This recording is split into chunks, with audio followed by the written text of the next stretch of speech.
Alright, so Edge of Tomorrow was directed by Doug Liman. Liman? I'm not quite sure how to pronounce his name. He's done movies like Mr. and Mrs. Smith and The Bourne Identity, just to name a couple films that he has done. There are a couple screenwriters, I should say writers attached to the film. Christopher McQuarrie, who did Jack Reacher, I believe he directed that one. G's Butterworth, John Henry Butterworth, must be brothers, did the screenplay. And then Hiroshi Sakurazaka got the credit because of the novel All You Need Is Kill. So, the movie stars Tom Cruise as it's no, it's not Captain. I want to say it's Lieutenant. No, it's Major William Cage. That's it, Major. Emily Blunt plays Rita Ratafsky. I think also known as the Full Metal Bitch or the Angel of something. I'm not quite sure. Brendan Gleeson plays General Brigham. He's not a really big role. He has kind of like two scenes that set him apart. Otherwise, his role's pretty small. Bill Paxton comes in as Master Sergeant Farrell. His role is kind of larger at the beginning, and then once the time loops begin, it kind of becomes the same thing over and over again. And as far as I'd like to say that there are other notable people, I noticed one. His name is Tony Way. I actually kind of want to know what he's done. Oh, he was in The Girl with the Dragon Tattoo. Let's see what else he's done. Game of Thrones. Who did he play? Oh, Ser Dantos. That makes so much more sense. Yeah, he looked familiar. He's Ser Dantos. I just thought it's Dantos, but that's where I saw him from. Anyways, so really there's not a lot of people you're going to know besides those four, maybe five people that I've mentioned. Otherwise, it's pretty slim pickings in terms of this big budget blockbuster. So the movie starts off with we kind of get a collage. The backstory behind this, we are in a future of sorts where this alien race has invaded Earth called mimics. They're spindly kind of creatures, not unlike a mix of the Sentinels with from the Matrix mixed with maybe like a squid, although Sentinels were kind of I think based off of squids too. But they're spindly creatures. They kind of reminded me of Venom from Spider-Man. If you can kind of think of a mix between all of those things that I just mentioned, you're kind of on the right track. There's not a really good way to define them, but originally I thought they were machine-like beings, and I think in the original novel, which I'm pretty far into at this point, it seems like I'm kind of on the mark here. They're kind of machine-like, but that's not the impression that I'm getting from this movie, which they are two separate entities outside of the basic premise. There is nothing. They are nothing alike. They are two separate things here. So we get first introduced to Major William Cage with he's doing some press junkets on like the big name stations like CNN, HLN, Fox News. He's doing he's his title as Major is really just an honorary title. He's supposed to kind of lift morale for the public to be like, yeah, we're doing fine. I mean, yeah, we've lost some battles, and like he does little random. We get little random clips of his press junkets throughout to start the movie off, so we get a basis for what's going on, and he ends up landing in, I believe it was London, where he meets General Brigham, and there's this kind of like this united military force. I know that's not what it's called, but I'm blanking on the acronym at the moment. But there's this where essentially all the nations have collectively, I want to say it's the UDF or something like that, but they've all joined together. So General Brigham kind of leads this big. He's kind of like the maybe not the master general, but he's definitely high up there, and he calls in Cage not to kind of spin this because he's known as kind of like a spin doctor for all these for how the war is going, and so he tells Cage, he's like, we're not just we're not telling you just to say everything's gonna be hunky dory. We want you to be on the front lines and film this. And Major Cage doesn't want any of it. He's like, no. He tries to blackmail the general, which of course was a bad choice. We get the little bit of backstory we get on Cage is that he used to be kind of like a public relations guy, which once his company went under due to the mimics, this was a natural move for him was to do that. So that's where we get his little bit of backstory. And so by blackmailing General Brigham, he gets busted down to private and ends up getting put on the first wave to attack the mimics because this is essentially The fight that we're about to watch over and over again in this movie is the final fight because it's an all or nothing fight for us. If we don't win this one, we're done.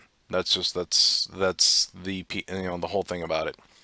So Cage, of course, wakes up all of a sudden, which you've seen that part in the trailers where he wakes up and this guy's like, "Hey, wake up, Cage! Wake up, maggot!" And he's like, "Huh? What? You can't talk to an officer that way." And he's like, "Well, I don't see an officer. I see him." Blah blah blah blah blah. And that's when Master Sergeant Farrell shows up and pretty much tells Cage he is now a private and he is on the first wave, which I already explained that. So he meets his new squad mates and little details here and there, like their poker game, stuff like that, plays in.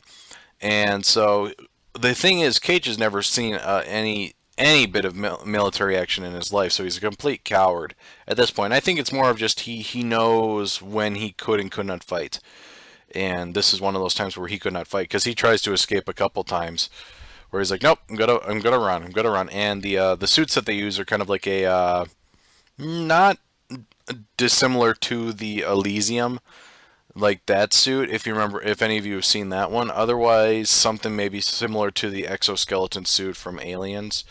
Just a suit to kind of give you kind of not superhuman strength, maybe to help you fight the mimics. I know in the book it's a bit more sleek in their version of it. I mean, it seems like it's a lot of relearning balancing and all that stuff. It's a technological thing that they don't really get into.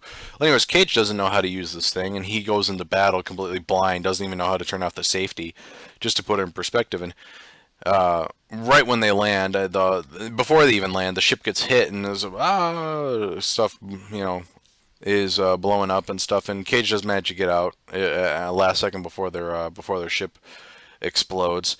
And it does appear that most of his squad, if you will, makes it out. The first one to go is Kimmel. He ends up getting hit by a plane. He's like, "Yeah, this is awesome." Gets squished. And so this is probably the longest part you'll ever see for this entire battle. Like, we get little segments here and there peppered through the movie, through the loops. But this is the longest part where Cage ends up not only defeating one mimic, but he ends up taking down a second, which we later find out is called an alpha. And this is where the time loops begin. After he killed the alpha, he gets I'm gonna make another Aliens reference here, but when he kills the alpha, he launches like a rocket launcher. I don't remember exactly what he uses to kill the alpha, but the alpha's blood flies on him and just roasts him, kills him. So kind of like the acidy spit from Aliens, just as an example. It's probably the most gruesome part, considering how many times Cage dies in this film. And that and a lot of critics have already mentioned this. I'll mention this myself: is that if you hate Tom Cruise, this might not be a bad movie for you because you get to see his character die so many times. So you might get a very perverted sense of joy out of seeing him die. And well, I'm a Tom Cruise fan. I like a lot of his films. I've grown up watching a lot of his films, so I enjoyed the movie on an entirely different level than some others might. But I really do think people should see this anyways. So the time loops begin, and to kind of wrap things up, because I realize this is probably going a hair long. He, of course, second loop, he's like, "What the heck?" And he's already starting to piece together that he's kind of having this odd sense of deja vu. He ends up dying, wakes up a third time, ends up dying, wakes up another time, and I'd say by the end of the movie, he's probably gone through a year's worth of loops. Like, he's gone through a ton of loops, and through all this, he ends up. And I should actually mention that he sees Rita, Emily Blunt's character, Rita's character, on the battlefield, and she dies. She gets hit right away, like she's done and out. And so Cage on the second loop does save her, barely, and it's through kind of trying to save everybody that she ends up piecing together that Cage has this time looping ability that we find out she used to have. Rita used to have the ability. We find out that the reason why she doesn't anymore is because she had a blood transfusion. And apparently, blood transfusion magically gets rid of the time looping ability. There's no real explanation for it, sadly, but just kind of go with it. And if there was, I don't remember it. I don't think there wasn't a proper explanation for why the blood transfusion. But when you're dealing with time, there's always going to be gaps in logic. Anyways, the end game here for Cage and Rita Of course, Cage has to reintroduce himself to Rita every time, tell him, like, you told me to find you when I wake up. And so he goes through training. We see this training montage. We see him training in a suit to become better. And essentially the end game for this, Rita and Cage are trying to find the Omega. Like we said, he killed the Alpha. The Omega is the one that actually has a time traveling ability, which is how we find out that the mimics are kicking our asses. Is because they can, if let's say we won, all an Alpha has to do is send the information back to the Omega. They time loop and adjust, and bam, mimics win. So instead, now Cage has that ability. It seems to be a kind of a one and all. Once the Alpha, the one random Alpha might have it. It seems like there's more than one Alpha, in my opinion. There might just be the one. But since the Alpha lost it, apparently the Omega is constantly trying to find it, and eventually will find Cage at some point. That's kind of so. There's a little bit of a time crunch concerning the whole he has an infinite amount of lives type of thing. There's also video game analogies that reviewers have brought up. I won't reiterate that, but it definitely is close to a video game movie in that sense because of how many times Cage has to relive the same day as we do with like Halo or Call of Duty, where our characters die and we come back to life and have to try the same thing again. Very very meta in its own right. So, I kind of told you the end game, so I won't leave it there. Pros and cons. I love the time loop thing. I love seeing the kind of how Cage tries to improve himself throughout the film. I will admit that the third act, while it doesn't necessarily fall apart, it from what I read, it looks like they had some problems with the third act, and I think that was also due in fact to the book, which I haven't gotten to yet, so I can't say for certain.